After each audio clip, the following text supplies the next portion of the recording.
A very warm welcome to all the participants and panelists. My name is Rupali Sharma and the title of my presentation is Status of Women in Gujjar and Bakarwal Communities of Jammu and Kashmir. Firstly, let's start with introduction. Gujjar and Bakarwal tribes are the third largest ethnic group in Jammu and Kashmir.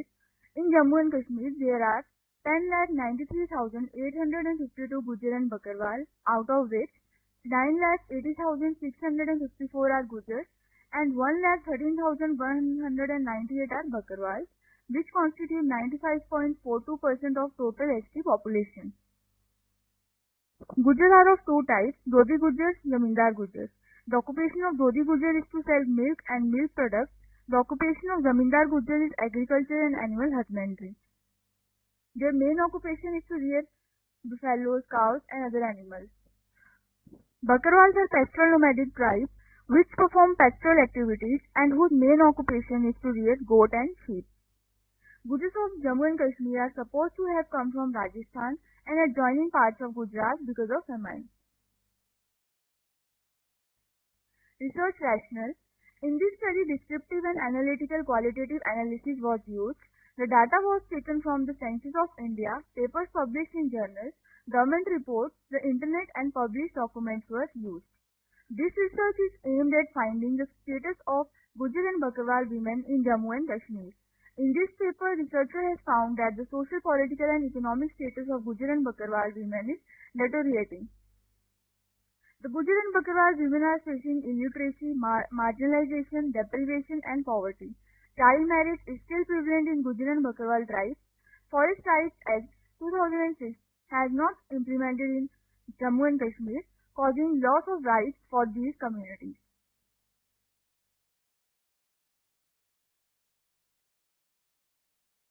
Gujjar and Bakarwal tribal women. The Gujjar and Bakarwal tribal women of Jammu and Kashmir are economically, socially and politically backwards. There is the darkness of superstition and illiteracy in the life of Gujjar and Bakarwal tribal women of Jammu and Kashmir. Social status of Gujjar and Bakarwal tribal women. The custom, tradition, dress of Gujjar and Bakarwal women is different from the rest of the women and this separates them from other communities. Gujjar and Bakarwal women are facing illiteracy, malnutrition, anemia, etc. Their health condition is very poor. Dress pattern. Men wear highly embroidered over kameez and turban. Women wear kameez with chudidar, pajama, nosepin, kangan, etc. Male is the staple food. Marriage age of boy is 17 to 18 years and girl is 14 to 15 years. Language Gojri, folk dance, Panji, stone lifting, etc. Occupation Gujars rear cattle, Bakarwal rear goat and sheep. Comparative analysis of literacy rate of Gujjar and Bakarwal in Jammu and Kashmir, tribal population of India and general population of Jammu and Kashmir as per census 2011. So the female literacy of Gujjar and Bakarwal in Jammu and Kashmir is 25.25, which is much lower than JandK general population literacy rate, which is 58.01. National tribal population 49.35.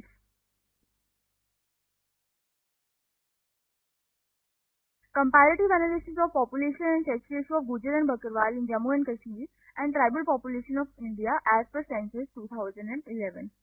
The Gujjar sex ratio in JandK is 912, Bakarwal in JandK is 834, which is much lower than India tribal population, which is 990. Following are the articles of the Indian Constitution which mention gender equality and rights of women.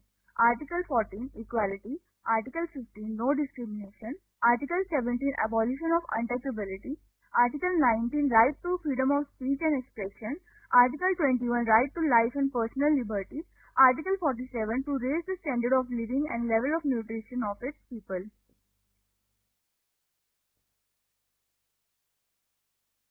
Economic status of Gujjar and Bakarwal tribal women.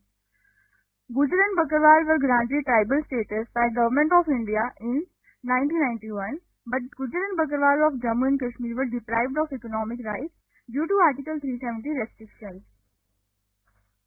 Article 370 was a temporary provision that permitting JNK to draft its constitution and restrict the Indian Parliament legislative powers.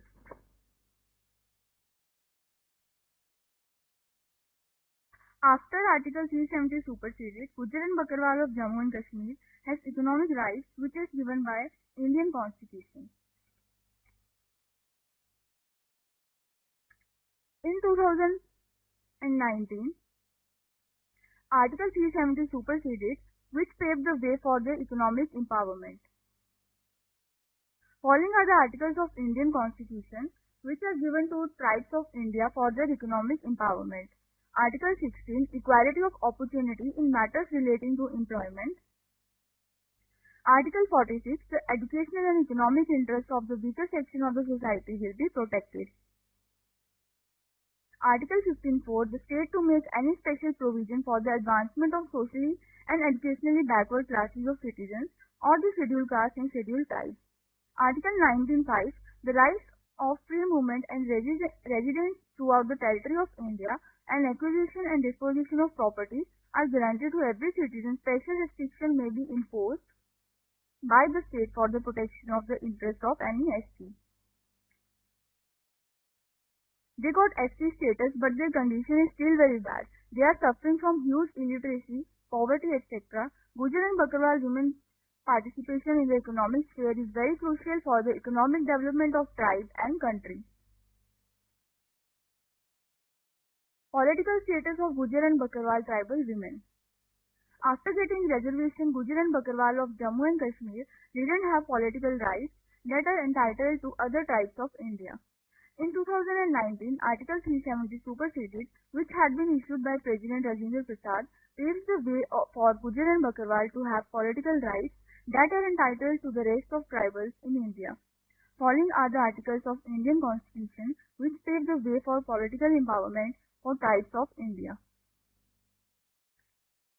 Article 243d3, to reserve 250 seats for scheduled castes and scheduled tribes in panchayats and should be filled by direct election, and such seats to be allocated by rotation to different constituencies in a panchayat.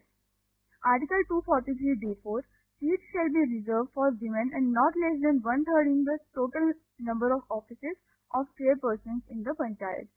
Article 243t3, seats shall be reserved for scheduled castes and scheduled tribes and not less than one-third and should be filled by direct election in municipality, and seats to be allotted by rotation to different constituencies in a municipality.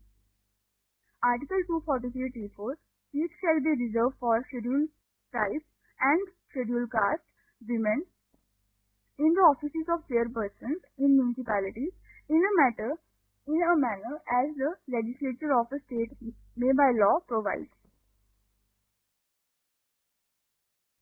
Article 330, 332, Article 334, Article 335, which provides reservation to SC and ST in the state legislative assemblies and Lok Sabha.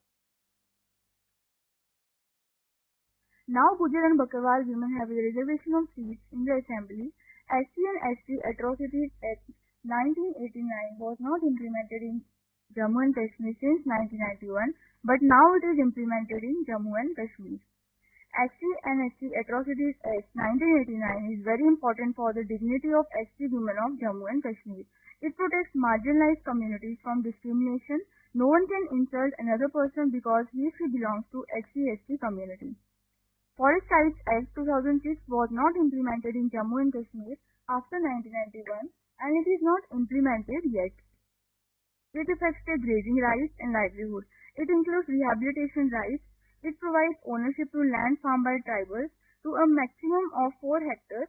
It provides rights to extract minor forest produce, that is bamboo, fodder, leaves, gum, waxes, nuts, etc.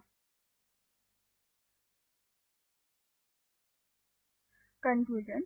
Tribal status was granted to Gujjar and Bakarwal in 1991, but Gujjar and Bakarwal were deprived of their rights due to Article 370 restrictions.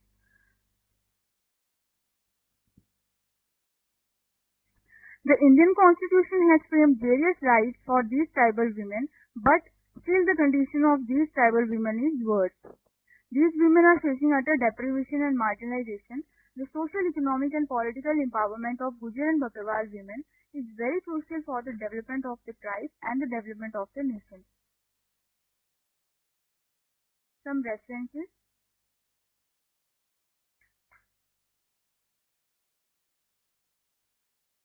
Thank you.